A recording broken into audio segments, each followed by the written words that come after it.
എന്റെ വീട്ടിൽ കയറി വന്ന് വലിയ വീരവാദം മുഴക്കി പോകുമ്പോ ഞാൻ പറഞ്ഞിരുന്നില്ലേ, ഒന്നാം തരം മതികലയാണ് തങ്ങളുടെ അറസ്റ്റിന് പിന്നിൽ ചരട് വലിച്ചതെന്നറിയുന്ന മനസ്സിജൻ. വയലോരം വീട്ടിലേക്ക് തിരിച്ചെത്തുന്ന മതികല കുട്ടിമണിയെ തിരികെ തരാമെന്ന ഡോക്ടറുടെ വാക്കുകൾ കാവടിക്ക് പ്രതീക്ഷ നൽകുന്നു. വയലോരം വീടിന്റെ തകർച്ച പൂർണ്ണമാക്കാൻ പുതിയ തന്ത്രങ്ങളുമായി മതികല. തുടർന്ന് കാണുക. എന്താ എന്നെ നേരിൽ കാണണമെന്ന് പറഞ്ഞത്? രജനീഷ് എനിക്ക് വേണ്ടി പല സഹായങ്ങളും ചെയ്തു തന്നിട്ടുണ്ട്. എനിക്കത് ഗുണങ്ങളെ ഉണ്ടാക്കിയിട്ടുള്ളൂ. ഇനി രജനീഷ് എനിക്ക് വേണ്ടി ഗോദയിൽ ഒന്നുകൂടി നേരിട്ടിറങ്ങണം. ഒരു വലിയ ദൗത്യം ഞാൻ ഏൽപ്പിക്കാൻ പോവുക. അതുകൊണ്ടാ നേരിൽ കാണണമെന്ന് പറഞ്ഞത്. ചില കാര്യങ്ങള് നേരിൽ പറഞ്ഞാലല്ലേ ശരിയാവത്തുള്ളൂ. ബാലൻ മനസ്സിജൻ പിച്ചള എന്തിന്? ബാംഗ്ലൂരിൽ കിടക്കുന്ന പാവ രവി പോലും ജയിലിലായല്ലേ മേഡം? ഇനി ആർക്കെതിരെയായി ഈ പടപ്പുറപ്പാട്? പല ആവർത്തി ഞാൻ കെണിയൊരുക്കിയിട്ടും മരണത്തിൽ നിന്നും തലനാരിഴയ്ക്ക് വഴുതി മാറിയ ഒരുവളുണ്ടല്ലോ, ബുദ്ധിസ്ഥിരതയില്ലാത്തൊരു പൊട്ടിമണി. അവളുടെ ആയുസിന് ഇനി സമയം നീട്ടി കൊടുക്കണ്ട. രജനീഷ് അവളെ ഇല്ലാതാക്കണം. കുട്ടിമണി ഇപ്പോഴും ആ ആശുപത്രി തന്നെയല്ലേ മേഡം? അതെ. നാളെ അവളുടെ ചികിത്സ അവസാനിക്കും. 21 ദിവസം അവൾ അവിടെ ഒരേ കിടപ്പ് കിടന്നത് മരിക്കാൻ വേണ്ടി തന്നെ ആകണം. മേഡത്തിനെ ഇന്നേ വരെ ഞാൻ ധിക്കരിച്ചിട്ടില്ല. പക്ഷേ ഈ ദൗത്യം ഞാൻ ഏറ്റെടുക്കില്ല. കാരണം? അതെ മേഡം, എനിക്കോ എന്നെ പോലൊരാണിനോ അവിടെ വെച്ച് കുട്ടിമണിയെ തീർക്കാൻ കഴിയില്ല. ആ ആശുപത്രിയിലെ സെക്യൂരിറ്റിയെക്കുറിച്ച് എനിക്ക് വ്യക്തമായിട്ട് അറിയാം. ശിവാനി കുട്ടിമണിയെ അപായപ്പെടുത്താൻ ശ്രമിച്ചതിൽ പിന്നെ കുട്ടിമണിയുടെ കാര്യത്തിൽ ഡോക്ടേഴ്സും കൂടുതൽ ശ്രദ്ധ കാണിക്കുന്നുണ്ട്. പാതിരാത്രിക്കാണെങ്കിൽ പോലും അവിടെ കയറി എന്നെ പോലൊരാൾക്ക് ഒന്നും ചെയ്യാൻ കഴിയില്ല മേഡം. അപ്പൊ പിന്നെ എന്താ ചെയ്യ? ചികിത്സ കഴിഞ്ഞ് കുട്ടിമണി പുറത്തു വരട്ടെ. കാര്യങ്ങൾ പിന്നെ നമുക്ക് എളുപ്പാവില്ലേ? അങ്ങനെ അവള് പുറത്തു വന്ന അത് ഞാൻ പരാജയപ്പെടുന്നതിന് തുല്യ. എങ്കിൽ പിന്നെ ഒരു വഴിയേ ഉള്ളൂ മേഡം. എന്തു വഴി? ഇപ്പോ ആ ആശുപത്രി കയറിക്കൂടി കുട്ടിമണിയെ കൊല്ലാൻ ഒരു പെണ്ണിന് മാത്രമേ കഴിയൂ. പെണ്ണിനോ? അതെ മേഡം, ആരും സംശയിക്കാത്ത വിധം ഒരു പഞ്ചപാവത്തെ പോലെ അവിടെ കയറിപ്പറ്റുന്ന ഒരുവൾക്ക് കുട്ടിമണിയെ അപായപ്പെടുത്താൻ കഴിയും. ഒരു പെണ്ണെന്നൊക്കെ പറയുമ്പോ എന്റെ നിഴൽവെട്ടം കണ്ടാൽ തന്നെ എന്നെ പുറത്താക്കി അവർ ഗേറ്റ് അടയ്ക്കും. അതിന് മേഡം ഒന്നിന് മെനക്കെടണം. ഒരു ദയയില്ലാതെ കാര്യം നടത്താൻ കഴിയുന്ന ഒരു പെൺകുട്ടിയെ കണ്ടെത്തിയ പോലെ അതെനിക്ക് വിട്ടേക്ക്. അത് ഞാനേറ്റു. ഇനി കുട്ടിമണിയുടെ അവസാന മണിക്കൂറുകളാണ്. അതെ, അവളുടെ ജീവൻ എടുക്കാൻ കഴിയുന്നൊരു നാൾ വേഗം വരണം. എങ്കിലേ എനിക്ക് മനസ്സമാധാനം കിട്ടൂ. ബുദ്ധി കുറവായ അവൾക്ക് ആയുസ്സും അധികം ഉണ്ടാവാൻ പാടില്ല.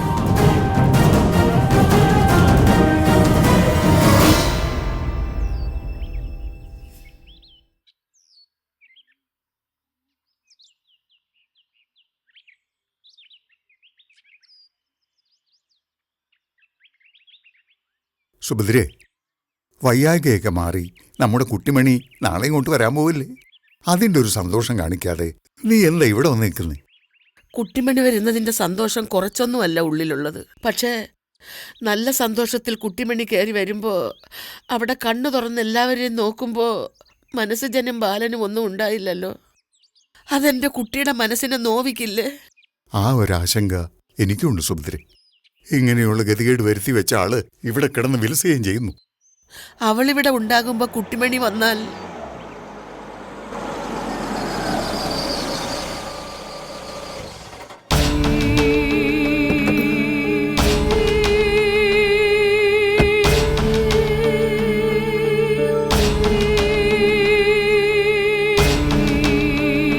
നമസ്കാരം, ഞാൻ ജെസ്സി, അഡ്വക്കേറ്റ് സവിത നമ്പ്യാരുടെ ജൂനിയറാ. സീതയില്ലേ?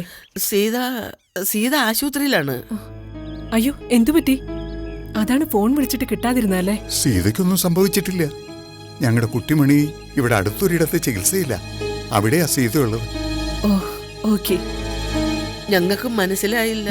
സീതയുടെ ഫ്രണ്ടാ ഞാൻ. കണ്ടിട്ടും സംസാരിച്ചിട്ടും കാലം ഒത്തിരിയായി. കഴിഞ്ഞ ദിവസം എന്റെ നമ്പർ തപ്പിപ്പിടിച്ച് സീത എന്നെ വിളിച്ചിരുന്നു. ഇവിടുത്തെ കാര്യങ്ങളും നടന്ന സംഭവങ്ങളും ഒക്കെ വിസ്തരിച്ചു പറഞ്ഞു. അതുമായി ബന്ധപ്പെട്ട ഞാൻ വന്നത്. സീതയെ ഫോണിൽ വിളിച്ചിട്ട് കിട്ടിയതേയില്ല. അവിടെ തിരക്കിലായിരിക്കും. സാരമില്ല, എനിക്ക് നിങ്ങളിൽ നിന്ന് വിവരം അറിഞ്ഞാലും മതി. അതിനുശേഷം സീതയെ ഞാൻ അവിടെ പോയി കണ്ടോളാം. ഉം. സംശയിക്കണ്ട, മിത്രം തന്നെയാ ഞാൻ. ജയിലിലായവരെ പുറത്തിറക്കാൻ പറ്റുമോന്ന് നമുക്ക് നോക്കാം. ശിവാനിയുടെ ആത്മഹത്യ, ശിവയുടെ കൊല, ഇത് രണ്ടുമാണ് 3 പേരിലും ചുമത്തപ്പെട്ട കുറ്റം. കുറേ കാലം ഇവിടെയായിരുന്നില്ലേ ശിവാനി താമസിച്ചിരുന്നത്? അതെ, ഞങ്ങൾ സ്വന്തം മോളെ പോലെയാണ് ശിവാനിയെ കണ്ടത്. മനസ്സജന്റെ അനിയത്തിക്കുട്ടിയായിട്ടാണ് ശിവാനി ഇവിടെ വന്നത്. പാവെന്ന് പറഞ്ഞാ ഇങ്ങനൊരു പാവം ഉണ്ടാവില്ല. അങ്ങനെയായിരുന്നു ശിവാനി ആദ്യം. ഈ വയലോരം വീട്ടിന് തീരാ ദുഃഖം സമ്മാനിച്ച ദുഷ്ടനായ ശിവയുടെ പെങ്ങളാണ് ശിവാനി എന്നറിഞ്ഞിട്ടും സ്നേഹിച്ചിട്ടേ ഉള്ളൂ എല്ലാവരും. ഞങ്ങളുടെ കുട്ടിമണിയുടെ ജീവൻ ഇല്ലാതാക്കാൻ നോക്കി. നടക്കാതെ വന്നപ്പോഴാണ് ശിവാനി ശത്രുവായി മാറിയത്. അങ്ങനെ ശത്രുവായി മാറാൻ കാരണം അണ്ണനായ ശിവയെ വകവരുത്തിയത് ആരാണെന്നറിഞ്ഞതിലുള്ള പകയാണല്ലേ? സീത എല്ലാ ഡീറ്റെയിൽസും പറഞ്ഞിട്ടുണ്ട് എന്നോട്. അവിടുന്ന് ശിവാനി നേരെ പോയത് മതികലയുടെ അടുത്തേക്കല്ലേ? അങ്ങനെ പറഞ്ഞിട്ടാണ് പോയത്. ആ മതികലയാണ് ശിവാനിയെ കൊണ്ട് കുട്ടിമണിയെ കൊല്ലിക്കാൻ നോക്കിയത്. അവർ രണ്ടാളും ഒറ്റക്കെട്ടായിരുന്നു. അങ്ങനെ ഒറ്റക്കെട്ടായി മതികല എന്തിനും കൂടെയുള്ളപ്പോ പിന്നെ എന്തിനാണ് ശിവാനി ആത്മഹത്യ ചെയ്തത്? എല്ലാം കേട്ടപ്പോ തന്നെ പൊരുത്തക്കേടുകൾ തോന്നിയിരുന്നു ഞങ്ങൾക്ക്. ജീവിത നൈരാശ്യമാണ് ഒരാളെ ആത്മഹത്യയിൽ കൊണ്ടെത്തിക്കുന്നത്. കേട്ടിടത്തോളം ശിവാനിക്ക് അങ്ങനെയൊന്നുമില്ല. വയലോരം വീടിനോടുള്ള തീരാത്ത പകയായിരുന്നല്ലോ ശിവാനിയിലുണ്ടായിരുന്നത്. ആ പകയാണ് കുട്ടിമണിയിൽ കാണിക്കാൻ നോക്കിയത്. എന്നാൽ ദൈവം കാത്തു. അല്ല, ഈ കേസിൽ ബാലനെയും മനസ്സജനെയും ബിച്ചളെയും പുറത്തിറക്കാൻ പറ്റൂ? പറ്റും. എന്റെ സീനിയർ വക്കീൽ അതിനുള്ള പേപ്പേഴ്സ് ക്ലിയർ ആക്കിക്കൊണ്ടിരിക്കുക. ആദ്യം സീതയെ കാണണം, പിന്നെ വേറെ ചിലരെയും കാണാനുണ്ട്. ഞാൻ പോയിട്ട് വരാം. ശരി.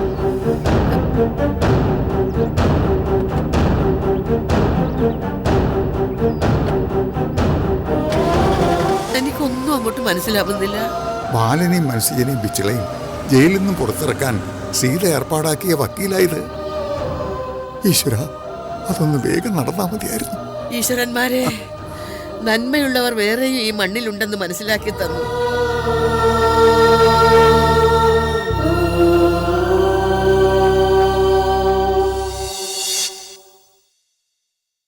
നിൽക്ക്. എവിടെ പോയതാ? എന്തോ? ശിവാനിയെ കൊന്നതിന്റെ പാപം കഴുകിക്കളയാൻ നീ ഇങ്ങനെ കിടന്ന് നെട്ടോട്ട് ഓടേണ്ടി വരും. ശിവാനിയെ കൊന്നത് ആരാ? ഞാനാണോ? അവളെ ആത്മഹത്യ ചെയ്തതല്ലേ. അവളെ കൊണ്ടത് ചെയ്യിച്ചവരിപ്പോ ജയിലിലും കിടപ്പുണ്ട്. അവരൊക്കെ ചെയ്ത പാപത്തിന്റെ കറയൊക്കെ എങ്ങനെയാ എന്റെ കയ്യിൽ വരുന്നത്? നീ കെട്ടിച്ചമച്ചതൊന്നും ആരും വിശ്വസിക്കാൻ പോകുന്നില്ല. ശിവാനിയുടെ മരണത്തിന്റെ ചുരുൾ അറിയാൻ പോവുക. എന്തായാലും അതിനു പിന്നിൽ ഈ വീട്ടിൽ ആരുടെയും കൈയില്ല. പിന്നെ ആരുടെ കൈക്കൊണ്ടാണ് ശിവാനി മരണപ്പെട്ടതെന്ന് നാളെ ഈ ലോകം അറിയും. ഇനി അറിയാൻ എന്തിരിക്കുന്നു? ശിവയെ കൊന്നതിനും ശിവാനിയെ ആത്മഹത്യക്ക് പ്രേരിപ്പിച്ചതിനും പിന്നിലെ ഈ വയലോരം വീട്ടിലെ ആണുങ്ങളാണെന്ന് ബോധ്യപ്പെട്ടതുകൊണ്ടല്ലേ അവരെ ജയിലിൽ കൊണ്ടുവന്നിട്ടിരിക്കുന്നത്. പ്രതികൾ കുറ്റം ഏറ്റെടുത്തിട്ടില്ലെങ്കിലും അതൊരു സത്യമാണെന്ന് ഈ നാട്ടുകാർക്ക് മുഴുവനും അറിയാലോ. ഓ, നീ ഇങ്ങനെ പറഞ്ഞു നടന്നത് കൊണ്ടോ കൂലിക്ക് ആളെ നിർത്തി ചുവരിൽ എഴുതിച്ചത് കൊണ്ടോ ഈ വയലോരം വീട്ടിലുള്ളവർക്ക് ഈ കാര്യത്തിൽ ഒരു മാനക്കേടും ഉണ്ടാകാൻ പോകുന്നില്ല. അതെ, ഒന്ന് നീ ഓർത്തോ, ഈശ്വരൻ മാത്രമല്ല, നിന്നെ കൊടുക്കാൻ കഴിയുന്ന പല ഉന്നതരുടെയും നോട്ടത്തിലാ നീ ഇപ്പോ. ഓഹോ, രണ്ടാൾക്കും ഇത് എന്തു പറ്റി? വന്ന് കേറിയപ്പോ മുതൽ ചോദ്യം ചെയ്യല്, ഭീഷണി മുഴക്കൽ. ഇപ്പതാ എന്നെ നിരീക്ഷിക്കാൻ CCTV ഉണ്ടെന്ന് പറയുന്നു. രണ്ടാൾക്കും വട്ടായോ? ഞങ്ങൾക്കൊരു വട്ടുമില്ല. ഞങ്ങൾ ഇവിടെ നിന്ന് തലപ്രാന്തെടുത്ത് ഓടുന്നത് കാണാൻ വേണ്ടിയല്ലേ നിന്നെ ഇങ്ങോട്ട് കെട്ടിയെടുത്തത്. അതെ, എല്ലാരെയും ജയിലിൽ അടച്ച് ഈ വീട് വഴിയാധാരമാക്കിയപ്പോ എല്ലാം അവസാനിച്ചെന്ന് കരുതി സന്തോഷിക്കുകയല്ലായിരുന്നോ നീ? അതെ, എന്റെ സന്തോഷം അത് പറഞ്ഞാ തീരുന്നതല്ലല്ലോ. തീരും. നിന്റെ സന്തോഷം അധികം വൈകാതെ തീരും. അതിന് ചുമതലയുള്ള ആൾക്കാര് ഇന്ന് ഞങ്ങൾക്കൊപ്പം ഉണ്ട്. ആര്? ദേവേന്ദ്രനോ? കളിയാക്കണ്ട നീ. കണ്ണീരും കയ്യുമായി നിന്ന് പരുത്തിക്കാവിലമ്മയെ വിളിക്കുന്നവളാണ് ഞാൻ. ആ വിളി അമ്മ കേട്ടെന്ന് കരുതിക്കോ നീ. ഈ നിമിഷം മുതൽ കാറ്റ് തിരിച്ചടിക്കാൻ പോവുക. നീ ചെയ്തു കൂട്ടിയ പാപത്തിന്റെ ശിക്ഷ നീ തന്നെ അനുഭവിക്കും. നിന്റെ കയ്യിൽ ശിവാനിയുടെ ചോരക്കറയുണ്ടെന്ന് അവര് തെളിയിക്കും. ഇപ്പോഴാ ഞങ്ങൾക്കൊരാശ്വാസമായത്. ഇനി നീ എത്ര കുതന്ത്രങ്ങൾ കാണിച്ചാലും അവരുടെ മുന്നിൽ അടിതെറ്റി വീഴും. അത് കാണാൻ ഞങ്ങൾ ഈ പഠിക്കൽ തന്നെ ഉണ്ടാകും.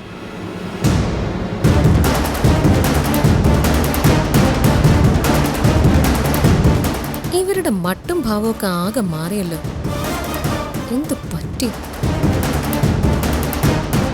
അതാരാ എല്ലാം അവസാനിപ്പിക്കുന്നിടത്തുനിന്നും എനിക്കെതിരെ തുടങ്ങി വെക്കാൻ വരുന്ന ഒരാള്?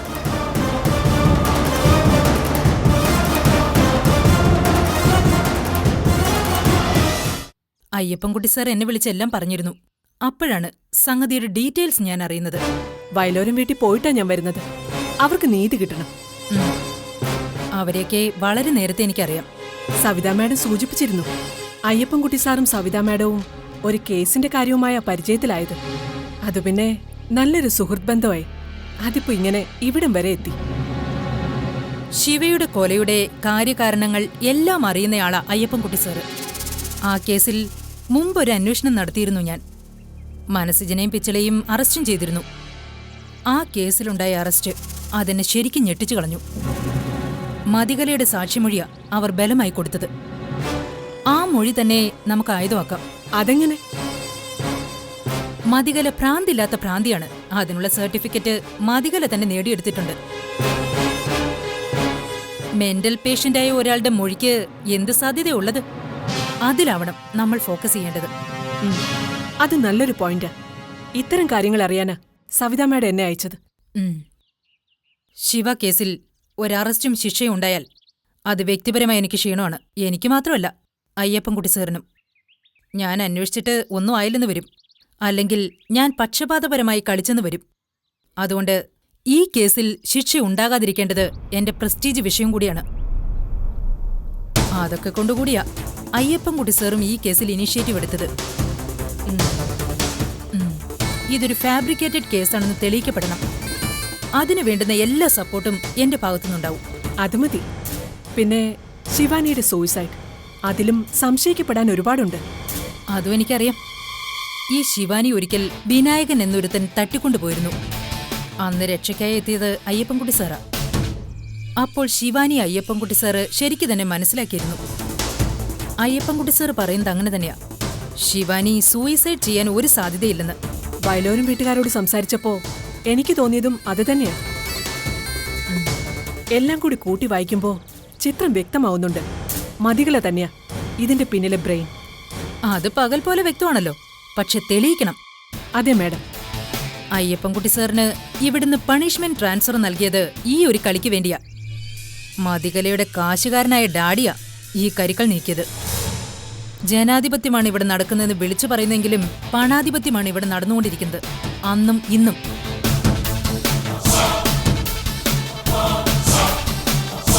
മതികല അന്നേ എനിക്കറിയായിരുന്നു കൊടിയ വിഷവും പേർക്കൊണ്ട് നടക്കുന്ന ആളാണ് അവളെന്ന്. നമുക്ക് അവളിൽ നിന്ന് തന്നെ തുടങ്ങാം. മതികലയിൽ നിന്ന്.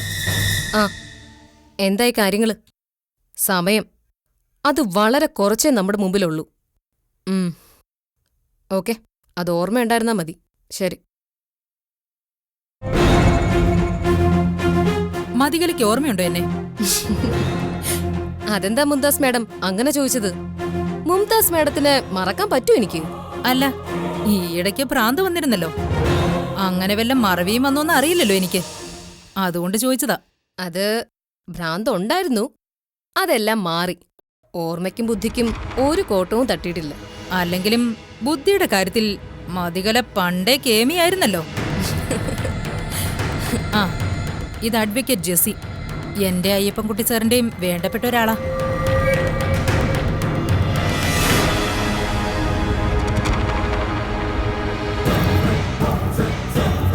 മതികലയിൽ നിന്ന് ചില കാര്യങ്ങൾ ചോദിച്ചറിയാനുണ്ട്. എന്താ? ശിവാനിയുടെ മരണം എങ്ങനെയായിരുന്നു? അത് ശിവാനി ആത്മഹത്യ ചെയ്തല്ലേ? ഇവിടെ ഉള്ളവരുടെ പീഡനവും ദ്രോഹവും സഹിക്കാൻ വയ്യാതെ ആ പാവം ജീവൻ ഒടുക്കി.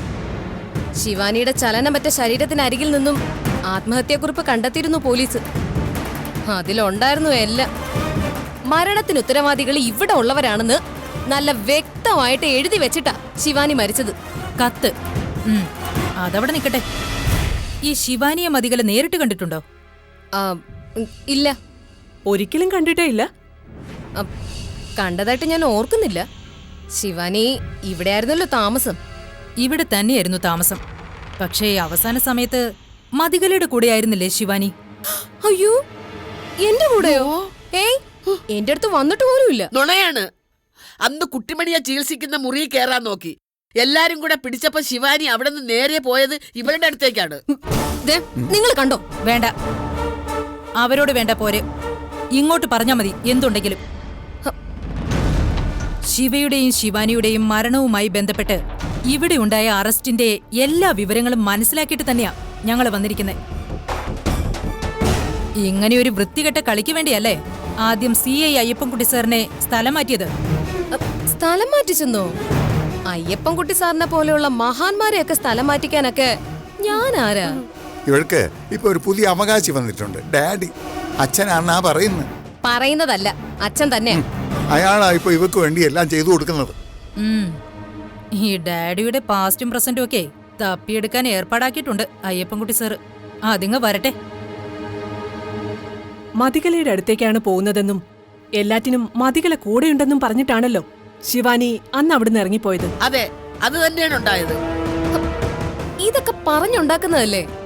ശിവാനി എന്തിനാ എന്റെ അടുത്തേക്ക് വരണം? ശിവയുടെ കൊലയ്ക്ക് മുഖ്യ സാക്ഷി മതികലയല്ലേ? ആ, അതെ. ഞാൻ എന്റെ കണ്ണുകൊണ്ട് കണ്ടതല്ലേ ആ അരുങ്കൊല. ശിവയെ കൊന്നത് ഇവരാണെന്ന് ശിവാനി എങ്ങനെയോ അറിഞ്ഞു. അതോടെ ശിവാനിയും ഇവരും തമ്മിൽ തെറ്റി. അതിലൊന്നും ഞാനൊരു കണ്ണിയേ അല്ല. ശിവ കേസിന്റെ A to Z കാര്യങ്ങൾ എനിക്കറിയാം. എല്ലാം മനപ്പാടമാണ്. ഫീസിന്റെ കനം നോക്കിയല്ല ഞങ്ങൾ കേസ് ഏറ്റെടുക്കുന്നത്. മനസാക്ഷിക്കാണ് മുൻതൂക്കം കൊടുക്കുന്നത്. അതുകൊണ്ട് സവിതാ മാഡം ഇവർക്കൊപ്പം ഉണ്ടാവും. കയ്യിലൊരു മെന്റൽ പേഷ്യന്റിന്റെ സർട്ടിഫിക്കറ്റ് ഉണ്ടെന്ന അഹങ്കാരം നിനക്ക്. അതുണ്ടെങ്കിൽ എന്തും ചെയ്യാമെന്ന ധാരണ. ആ സർട്ടിഫിക്കറ്റ് തന്നെയായിരിക്കും നിന്നെ തിരിഞ്ഞു കടിക്കാൻ പോകുന്നത്. സംഭവിച്ചതെല്ലാം നല്ലതിന്, സംഭവിച്ചുകൊണ്ടിരിക്കുന്നത് നല്ലത്, ഇനി അങ്ങോട്ട് സംഭവിക്കാൻ പോകുന്നത് നല്ലത്. ശുഭാപ്തി വിശ്വാസം കളയണ്ട. ഒരാളെ കൂടി കാണാനുണ്ട്. അതിനുശേഷം കാണാം നമുക്ക്.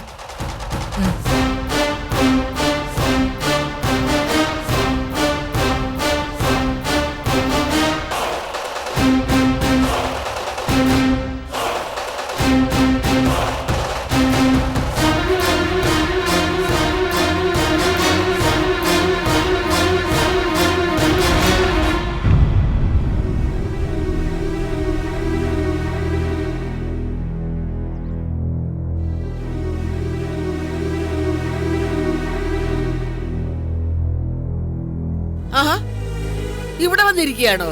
ഞാൻ എവിടെയെല്ലാം നോക്കി. എന്താ സുഭദ്രേ? ആ മതികല അപ്പുറത്തിരുന്ന് പുതിയ കുതന്ത്രങ്ങൾ ഒപ്പിക്കാനുള്ള പരിപാടിയാണെന്ന് തോന്നുന്നു. ആരെയൊക്കെ ഫോൺ ചെയ്യുന്നു, ദേഷ്യപ്പെടുന്നു. അതിന് നീ എന്തിനെങ്ങനെ പരിഭ്രമിക്കുന്നു? അവൾ അവിടെ കിടന്ന് എന്തെങ്കിലും കാണിക്കട്ടെ. ആ മുംതാസ് മേഡവും വക്കീലും വന്ന് ചോദ്യം ചെയ്തതിന്റെ തുള്ളലാവത്. ആ കാര്യങ്ങളൊക്കെ ഫോണിൽ പറയുന്നുണ്ടായിരുന്നു അവള്. എന്ത് ചെയ്യണമെന്നറിയാതെ ശൂന്യതയിൽ നിൽക്കുമ്പോഴല്ലേ ആ വക്കീൽ വന്നത്. നമ്മുടെ സീതയെ പോലെ തന്നെ മിടുക്കിയ വക്കീൽ. വക്കീൽ തന്ന ധൈര്യത്തിലാണ് ഞാനിപ്പോൾ നിൽക്കുന്നത്. പോരാത്തിന് മുംതാസ് മേഡം ഉണ്ടല്ലോ. മുംതാസ് മാഡം പറഞ്ഞത് തന്നെയാണ് ശരി. ശിവാനി ആത്മഹത്യ ചെയ്യുമെന്ന് എനിക്ക് തോന്നുന്നില്ല. ഒരു കാരണവുമില്ലാതെ ജീവൻ ഒടുക്കേണ്ട കാര്യമില്ലല്ലോ. ഇവിടെ ഉള്ളവരൊക്കെ പീഡിപ്പിച്ചതുകൊണ്ടാണ് ശിവാനി ചത്തു കളഞ്ഞതെന്നല്ലേ അവൾ എഴുതി വെച്ച കത്തിലുണ്ടായിരുന്നത്? അല്ല, അവളെ ഇവിടെയുള്ള ആരാ പീഡിപ്പിച്ചത്? ഒരു ദിവസം നീ ഒന്ന് മുഷിഞ്ഞ് സംസാരിച്ചതൊഴിച്ചാ ശിവാനിക്ക് നേരെ പിന്നെ ഒന്നും ഉണ്ടായിട്ടില്ലല്ലോ. ഇല്ല, അന്നത്തെ മനപ്രയാസത്തിൽ ഞാൻ എന്തൊക്കെയോ പറഞ്ഞിരുന്നു. പോയി ചാവാൻ വരെ പറഞ്ഞു. പിന്നീട് അതിന് ക്ഷമയും പറഞ്ഞല്ലോ. അതോടെ അത് തീരുകയും ചെയ്തു. അവളുടെ ഉള്ളിൽ നമ്മളോടുള്ള ഒടുങ്ങാത്ത പകയുണ്ടായിരുന്നു. അതുകൊണ്ടാണല്ലോ അവള് മതികലയുമായി കൂട്ടുകൂടിയത്. പക്ഷേ ശിവാനി മതികലയുടെ അടുത്ത് എത്തിയിട്ടില്ലെന്നല്ലേ അവള് പറഞ്ഞത്? അവൾക്ക് എന്താ സുഭദ്രയെ പറഞ്ഞുകൂടാത്തത്? സ്വന്തം മരണം വരെ നാടകമൊരുക്കി കബളിപ്പിച്ചതല്ലേ മതികല. മുംതാസ് മേഡത്തിന്റെ ചോദ്യം ചെയ്യലിൽ കൂസലില്ലാതെ നിന്നെങ്കിലും മതികലയ്ക്കൊരു ഉൾഭയം ഉണ്ടെന്നുള്ളത് ഉറപ്പാ. പക്ഷേ അവക്ക് അതിന് മുകളിലും പിടിപാടുണ്ടാവുമല്ലോ. അതുകൊണ്ടല്ലേ നമ്മുടെ മക്കളെ ജയിലിൽ അടയ്ക്കാൻ കഴിഞ്ഞത്. ജയിലിൽ കിടക്കുന്ന അവരുടെ മുഖം ഓർക്കുമ്പോൾ മനസമാധാനക്കേടുണ്ടെങ്കിലും വീട്ടിലുണ്ടെങ്കിൽ അതൊരാശ്വാസം തന്നെയല്ലേ. അവിടുത്തെ രീതികളൊക്കെ എങ്ങനെയായിരിക്കും? സമയത്തിന് തിന്നാനും കുടിക്കാനും ഒക്കെ കിട്ടുന്നുണ്ടോ ആവോ?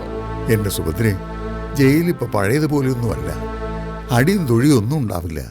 ആഹാരവും തെറ്റില്ലാത്ത രീതിയിൽ കിട്ടും. വേണ്ടപ്പെട്ടവരെ കാണാനും അവരുടെ കൂടെ കഴിയാനും പറ്റില്ല എന്നുള്ള ഒറ്റ പ്രശ്നമേ ഉള്ളൂ.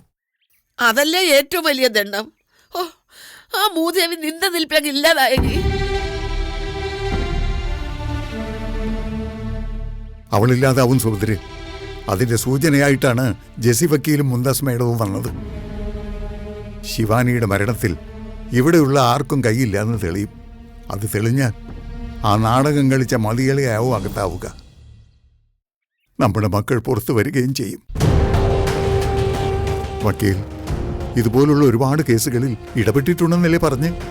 പ്രായമായ നമ്മുടെ നിസ്സഹായാവസ്ഥ കണ്ട് ദൈവം അയച്ചതാണ് ജെസി വക്കീലിന്.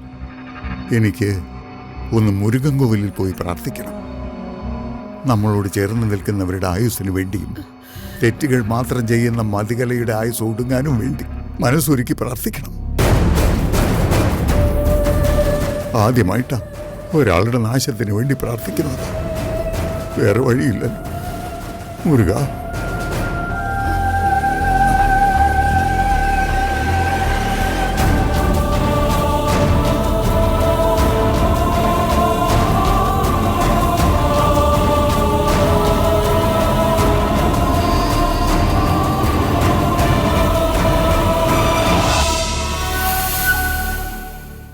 ഒരു അൺഒഫീഷ്യൽ മീറ്റിംഗ് ഉണ്ടായതുകൊണ്ടാ അൻവറിനെ പുറത്തു വെച്ച് കാണണമെന്ന് പറഞ്ഞത്.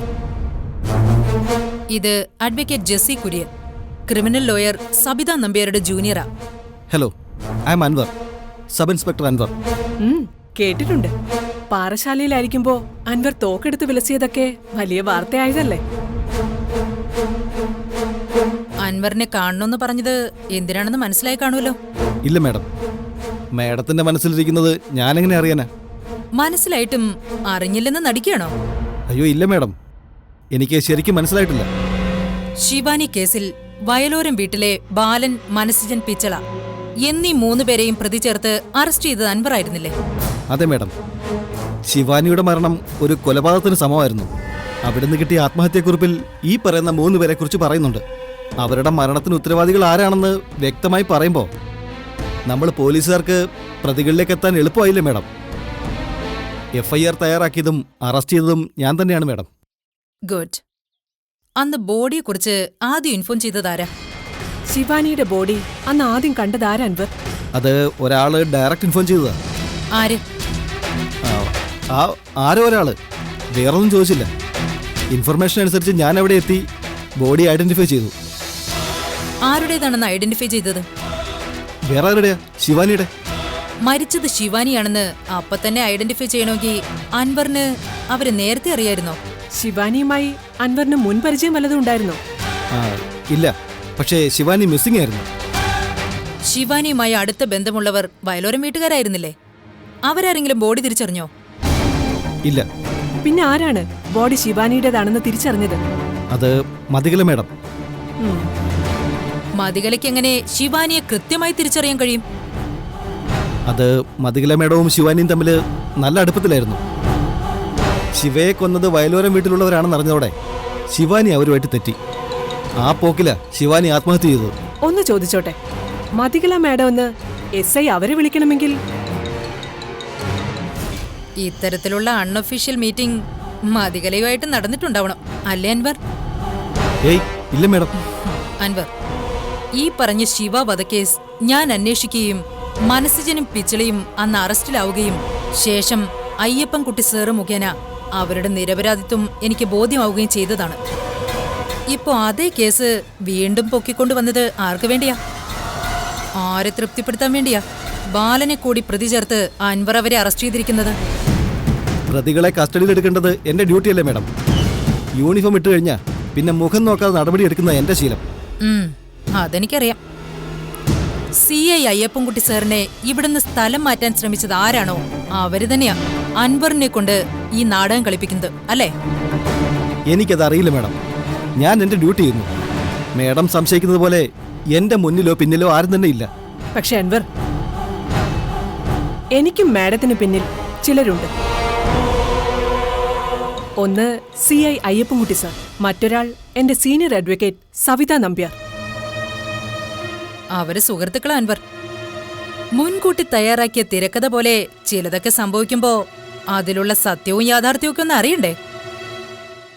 എല്ലാം കെട്ടിച്ചമച്ചതാണെങ്കിൽ അതിന്റെ ചുരുളഴിയണം, അല്ലേ അൻവർ? എല്ലാത്തിനും പിന്നിൽ ആരാണ് കളിക്കുന്നതെന്ന് കണ്ടെത്തണം. ഞാനും ജെസ്സി വക്കീലും കെട്ടുകഥകൾക്കപ്പുറമുള്ള കഥകൾ തേടി അന്വേഷണം ആരംഭിച്ചു കഴിഞ്ഞു. തൽക്കാലം അൻവർ പോയിക്കോ, വീണ്ടും കാണേണ്ടി വരും, ഒഫീഷ്യലായിട്ട് തന്നെ.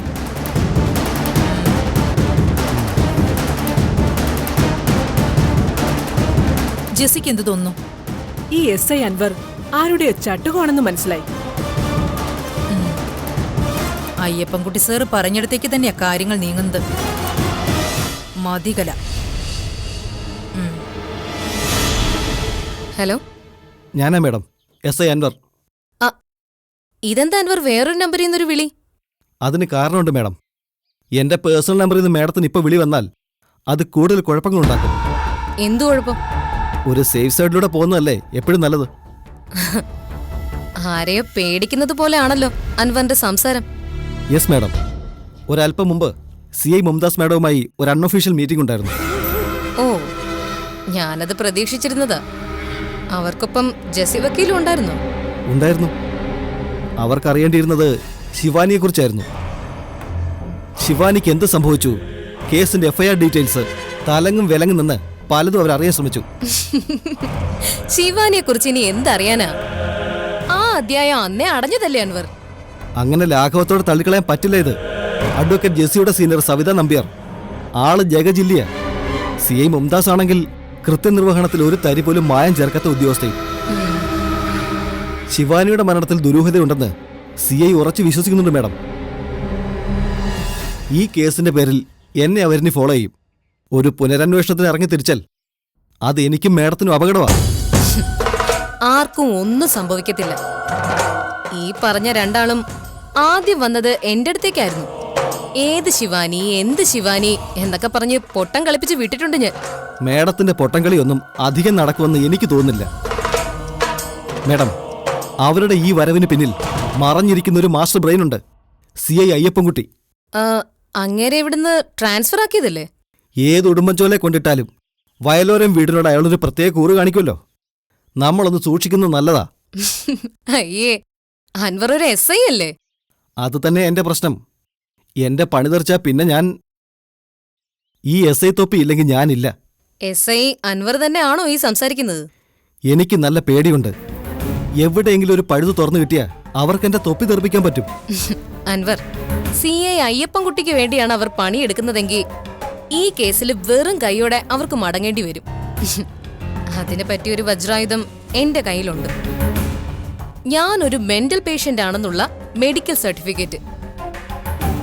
ശിവാനിയുടെ മരണത്തിൽ ദുരൂഹത ഉണ്ടെന്ന് പറഞ്ഞ് അവര് കോടതിയെ സമീപിക്കട്ടെ, പുനരന്വേഷണം നടക്കട്ടെ.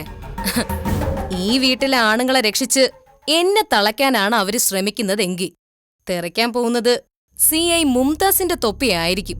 മാഡം, അതെ അൻവർ, ബഹുമാനപ്പെട്ട കോടതിക്ക് മാനസിക വൈകല്യമുള്ള മതികലയോട് ദയവുണ്ടാവും. എന്നെ പ്രതിക്കൂട്ടി കയറ്റിയതില് കോടതി അവരെ പരസ്യമായി വിമർശിക്കും, കുറ്റപ്പെടുത്തും. സ്വന്തം പെറ്റമ്മയ്ക്ക് പോലും തിരിച്ചറിയാൻ കഴിയാത്ത വിധം നല്ല ഒറിജിനൽ ഭ്രാന്ത് അഭിനയിച്ചവളാ ഈ മതികല. പിന്നെ ആ കോടതി. അൻവർ ധൈര്യമായിട്ടിരിക്കെ. അഡ്വക്കേറ്റ് ജെസ്സിയും മുംതാസും വലിയ വട്ടപൂജ്യങ്ങളാണെന്ന് താമസിയാതെ തന്നെ അൻവറിന് മനസ്സിലാക്കി തരാഞ്ഞ്. ഓക്കെ, അൻവർ ധൈര്യമായിട്ടിരിക്കും. ശരി മാഡം. ഓക്കെ.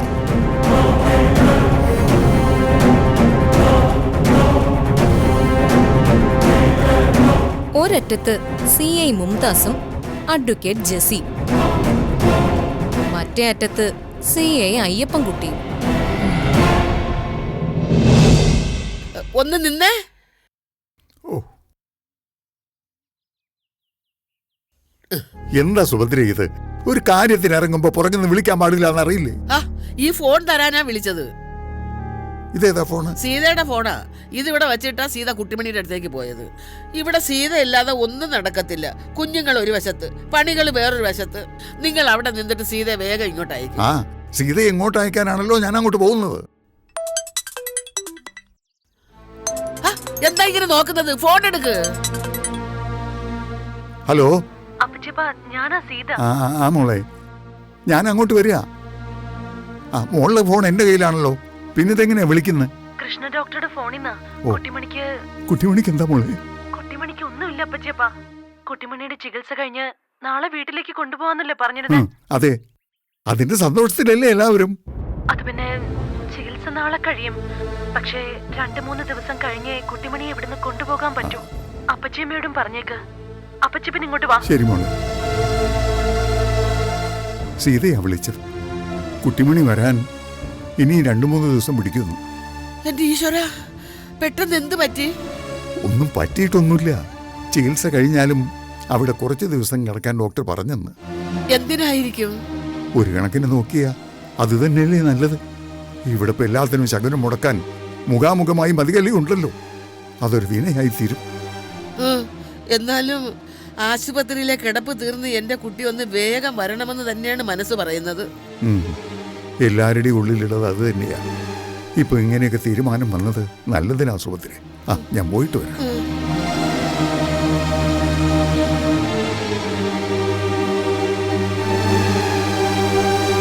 എന്റെ പരുത്തിക്കാവിൽ അമ്മേ, എന്റെ കുട്ടിയെ കാത്തോളണേ.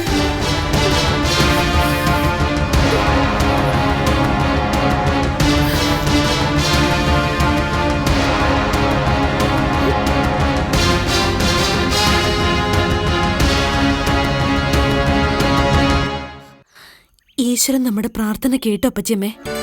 ലെസ്ലി ഡോക്ടറുടെ ചികിത്സ ഫലിച്ചിട്ടുണ്ട്. ശിവാനി കാരണം എല്ലാം അവസാനിച്ചെന്നല്ലേ കരുതിയിരുന്നത്. പക്ഷെ കുട്ടിമണിയിൽ ദൈവ അത്ഭുതം കാട്ടിയെന്ന ലെസ്ലി ഡോക്ടർ പറഞ്ഞ. എന്റെ പരുത്തിക്കാവിൽ അമ്മേ, നീ ശക്തിയുള്ളവളല്ലേ. എന്റെ കുട്ടിമണിയെ കണ്ണിറയെ എനിക്കൊന്ന് കാണണം. 1-2 ദിവസം കൂടെ ക്ഷമിക്കേണ്ടി വരും അപ്പച്ചിയമ്മേ. നിശ്ചയിച്ച പോലെ കുട്ടിമണിയെ പോയി നമുക്ക് 2 പേർക്കും കൂടെ കൂട്ടിയിട്ട് വരാം. നമ്മൾ മാത്രം പോയാ പോരാ. ബാലനും മനസ്സുജനും പിച്ചളയും ഉണ്ടാവണം. അപ്പച്ചിയമ്മേ, അവരിവിടെ ഉണ്ടാകും മോളെ. കോടതിയും പോലീസും ഒക്കെ അവരെ 3 ആളെയും വെറുതെ വിടും. പരുത്തിക്കാവിൽ അമ്മയായിട്ട് തന്നെ അതിന് വഴി തുറന്നിട്ടുണ്ട്. സർക്കിൾ ഇൻസ്പെക്ടർ മുന്താസ് മാഡവും പിന്നെ ഒരു വക്കീല് പെണ്ണും ഇവിടെ വന്നിരുന്നു. എന്താ ആ വക്കീലിന്റെ പേര്? ജെസ്സി കുര്യൻ. അത് തന്നെ. ജെസ്സി എന്റെ ഒരു കൂട്ടുകാരിയാ. അവൾ എന്നെ കാണാൻ ആശുപത്രിയിൽ വന്നിരുന്നു അപ്പച്ചിയമ്മേ. അപ്പൊ മോളെല്ലാം അറിഞ്ഞിട്ടുണ്ടാവുമല്ലോ. ജെസ്സി സവിതാ നമ്പ്യാർ എന്ന് പറയുന്ന വലിയൊരു വക്കീലിന്റെ ജൂനിയറാ.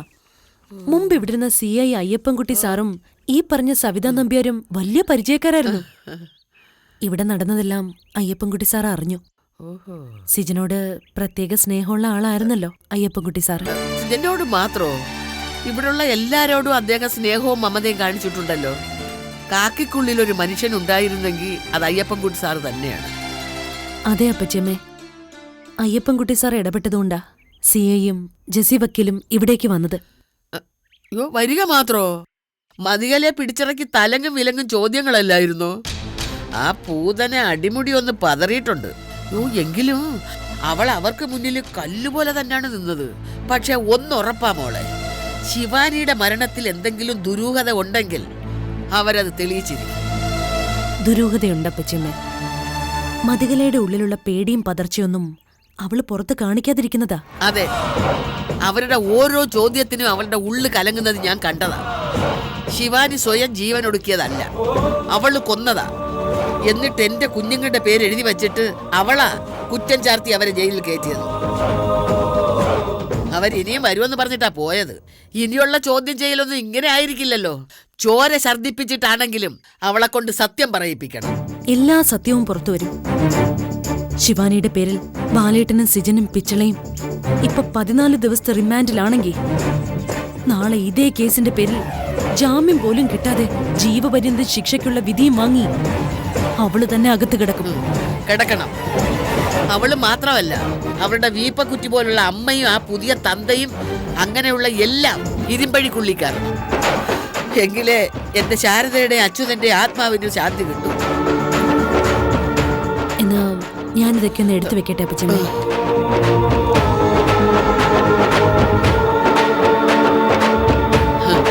അമ്മയും മോളും ജയിലഴിക്കുള്ളിൽ കിടക്കുമ്പം അണിഞ്ഞൊരിഞ്ഞൊരു പോക്ക് പോകുന്നുണ്ട് ഞാൻ. ശവത്തി കുത്തുന്നത് പോലെ 4 വാക്ക് പറഞ്ഞ് ആ മുഖത്ത് കാർക്കിച്ച് തുപ്പാൻ. എങ്കിലേ എന്റെ ഉള്ളിലെ തീ കെടും.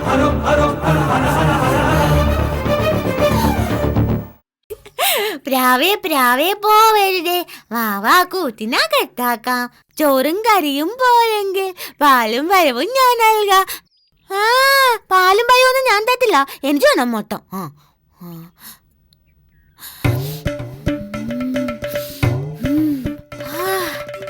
അയ്യോ ചിക്കന്റെ മണോ അല്ലേ, ചിക്കന്റെ മണോ. അയ്യോ ചിക്കൻ വറക്കന്റെ മണോ. ഓ ഏച്ചി വയ്യല്ലോ.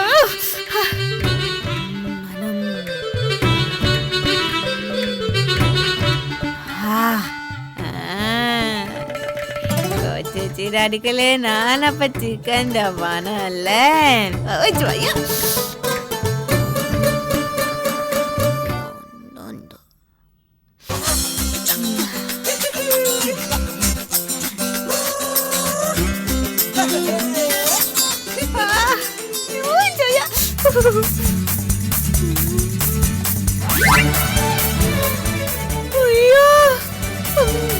ചിക്കൻ ചോയ.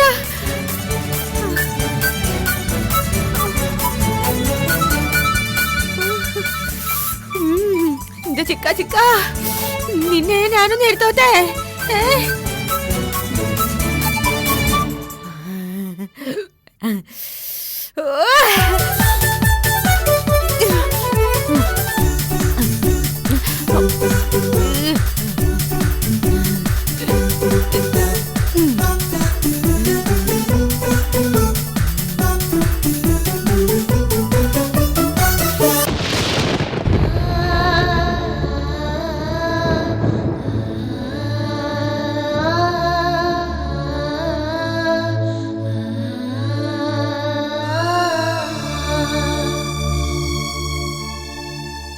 ഒരിടത്ത് മീനാണ്, മറ്റേടത്ത് ചിക്കൻ, മറ്റേടത്ത് ചിക്കനാണ്, മറ്റേടത്ത് ബീഫ്. ഓ ബീഫ് ബീഫ് ഇറച്ചി. ഓ എനിക്ക് കൊതി വന്നിട്ട് വയ്യ. രണ്ടിടത്തൊന്നും തിന്ന് തിന്ന് ഞാനങ്ങ് വലിയ മോളാവും. അയ്യോ മനുഷ്യ ഞാൻ ഒരു കാര്യം കൂടി പറഞ്ഞോട്ടെ. നമുക്ക് വേറൊരു അടുക്കള ഇവിടെ ഉണ്ടാക്കാവേ. അതെന്തിനാ കുട്ടിമണി? അയ്യോ ഈ മനുഷ്യന് പിന്നെ ഒന്നും അറിയത്തില്ല. 3 അടുക്കള ആവുമ്പോഴേ 3 അടുക്കളയിൽ നിന്ന് എനിക്ക് ഭക്ഷണം കിട്ടത്തില്ലേ?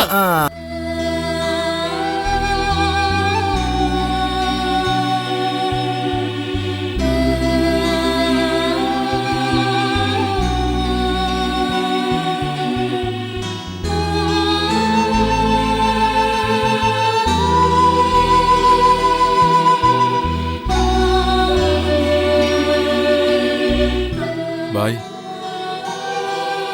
പിച്ചളെ, മനസ്സാകെ കലങ്ങിയിരിക്കുക. ഒന്നിനും പറ്റാത്ത ഒരുതരം മരവിപ്പ്. അവിടെ നാളെ എൻ്റെ കുട്ടി വെളിച്ചത്തിലേക്ക് വരും. 21 ദിവസത്തെ ഉറക്കമിട്ടുകൊണ്ടിരുന്ന് കണ്ണു തുറക്കുമ്പോൾ എന്നെ ചോദിക്കും, നമ്മളെയൊക്കെ ചോദിക്കും. അപ്പോൾ നമ്മളിവിടെ ജയിലിലാണെന്ന് അറിയുമ്പോൾ എൻ്റെ കുട്ടുവിൻ്റെ സ്ഥിതി ഒന്നും ഉണ്ടാവില്ല ബായ്. കുട്ടിമണി പെങ്ങൾ കണ്ണ് തുറക്കുന്നത് തെളിഞ്ഞ മനസ്സോടെ ആവില്ല. ആ മനസ്സിൽ ആദ്യം വീഴുന്നത് കരടായി തീരരുത് ഒരിക്കലും. നമ്മളെ അന്വേഷിക്കുമ്പോൾ കുട്ടുവിനോട് നയത്തിൽ കാര്യങ്ങൾ പറയാൻ ഏൽപ്പിച്ചിട്ടുണ്ട് സീതയെടുത്തിയെ. നല്ല പക്വതയോടെ വരുന്ന കുട്ടുവിന് കാര്യങ്ങൾ അതിൻ്റെ അർത്ഥത്തിൽ ഉൾക്കൊള്ളാനാവും. എന്നാലും എൻ്റെ കുട്ടു കണ്ണു തുറക്കുമ്പോൾ ആദ്യം കാണേണ്ടത് എന്നെയായിരുന്നു. കുട്ടിമണി പെങ്ങളും അത് തന്നെയാണ് ആഗ്രഹിക്കുന്നുണ്ടാവുക. ചികിത്സ കഴിഞ്ഞ് പുറത്തു വരുന്ന കുട്ടിമണി പെങ്ങൾ കുഞ്ഞുമണിയെ കണ്ട് സന്തോഷിക്കും. അടുത്ത നോട്ടം മനസ്സജം ബായിലേക്കാവും പോവുക. അപ്പം മനസ്സജം ബായി അവിടെ ഇല്ലാന്ന് വന്നാല് ഇപ്പോ ആദ്യ കയറ്റുന്ന വേറൊരു കാര്യമാണ് എൻ്റെ മനസ്സിൽ. ഒരു ദുഷ്ടജന്മമുണ്ടല്ലോ, മതികല. അവള് കുട്ടീനോട് ഏറ്റുമുട്ടാൻ നിന്നാൽ ഓർക്കും തോറും ഉള്ളിലൊരു പിടച്ചില. നമ്മളൊക്കെ ഉണ്ടാവുമ്പോൾ തന്നെ എന്തെല്ലാം ദ്രോഹങ്ങളാണ് അവൾ കുട്ടുവിനോട് കാണിച്ചത്. കൊല്ലാൻ വരെ നോക്കിയതല്ലേ. അപ്പോൾ പിന്നെ നമ്മളാരും അവിടെ ഇല്ലാതെ വരുമ്പോൾ പഴയതിനേക്കാളും വീര്യം കൂടിയിട്ടുണ്ട് ഇപ്പം അവൾക്ക്. പണവും സ്വാധീനമായിട്ട് ഒരു ഡാഡി ഒപ്പം തന്നെ ഉണ്ടല്ലോ. എന്തും ചെയ്യാൻ മടിയില്ലാത്ത മതികല ഒരുമ്പെട്ടിറങ്ങിയ പാവം കുട്ടിമണിപ്പങ്ങൾക്ക് എന്ത് ചെയ്യാൻ കഴിയും? ബായ്, നമ്മൾ ഇവിടുന്ന് പുറത്തിറങ്ങണവരെ കുട്ടിമണിപ്പങ്ങളെ ആശുപത്രിയിൽ തന്നെ നിർത്തിയാലോ? അവിടെ ആവുമ്പോൾ വലിയ പേടിയൊന്നും വേണ്ടല്ലോ. അതൊരു നല്ല കാര്യമാണ്. പക്ഷേ ചികിത്സ കഴിഞ്ഞ് ഒരാളെ അവിടെ നിർത്തുമോ? ലെസ്ലി ഡോക്ടർക്കും കൃഷ്ണ ഡോക്ടർക്കും എല്ലാ കാര്യങ്ങളും അറിയാവുന്നതല്ല. ഇപ്പോഴത്തെ അവസ്ഥ പറഞ്ഞാൽ അവർക്ക് എല്ലാം മനസ്സിലാവും. ജയിലിലായ സങ്കടത്തെക്കാളും ഇപ്പോൾ വലുത് പുറത്തുള്ള കാര്യങ്ങൾ അപ്പിച്ചളെ. അവൾ ഒടുങ്ങണം, അല്ലാതെ പുറത്തിറങ്ങിയാലും സമാധാനം കിട്ടില്ല.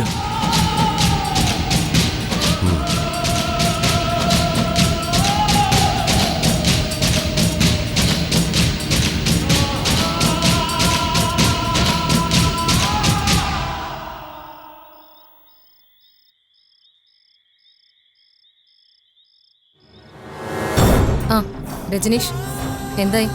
ആളെ കണ്ടെത്തി കഴിഞ്ഞു മേഡം. ആഹാ, ഇത്ര പെട്ടെന്നോ? ആളാരാ? മേഡത്തിന് അറിയാവുന്ന ആളാ. എനിക്കറിയാവുന്ന ഒരാളോ? അതാരാ? അതൊക്കെ വിശദമായിട്ട് പിന്നീട് പറയാം. ആള് റെഡിയാ. എന്തിനാ പിന്നീടാക്കുന്നേ? എല്ലാം ഇന്ന് തന്നെ സെറ്റ് ചെയ്തൂടെ? ആൾക്ക് പണമാണ് മുഖ്യം. നേരിട്ട് കണ്ടെങ്കിലേ അക്കാര്യങ്ങളൊക്കെ നമുക്ക് ഫിക്സ് ചെയ്യാൻ പറ്റും മേഡം. അതിനു മുമ്പ് ആള് മേഡത്തെ വിളിക്കും. ശരി. മേഡത്തിന് അറിയാവുന്ന ആളായതുകൊണ്ട് അവരെ ഒരു ഗസ്റ്റ് ആയിട്ട് ആ വീട്ടിൽ നിർത്തി കാര്യം സാധിച്ചെടുക്കാവുന്നതേ ഉള്ളൂ. ഗസ്റ്റ് ആയിട്ടോ? ഈ വീട്ടിലോ? അതെ മേഡം. അപ്പൊ കാര്യങ്ങൾ എളുപ്പമായില്ലേ? ഞാൻ തന്നെ കയറി പറ്റിയത് ഏറെ ശ്രമപ്പെട്ടിട്ടാ. ഇനിയൊരാളെ മേഡം വിചാരിച്ച ഒരാളെയാണോ? ഒരു കൂട്ടം ആൾക്കാരെ അവിടെ ഗസ്റ്റ് ആയിട്ട് നിർത്താലോ. കുട്ടിമണിയെ തീർക്കാനല്ലേ? അവളുടെ ആരാച്ചാരായിട്ട് വരുന്നവർക്ക് ഇവിടെ അതിഥിയായി തങ്ങാനാണ് യോഗമെങ്കിൽ അത് തടയാൻ പറ്റില്ലല്ലോ. ഓക്കെ, ആളെന്നെ വിളിക്കട്ടെ. ശരി മേഡം. ശരി.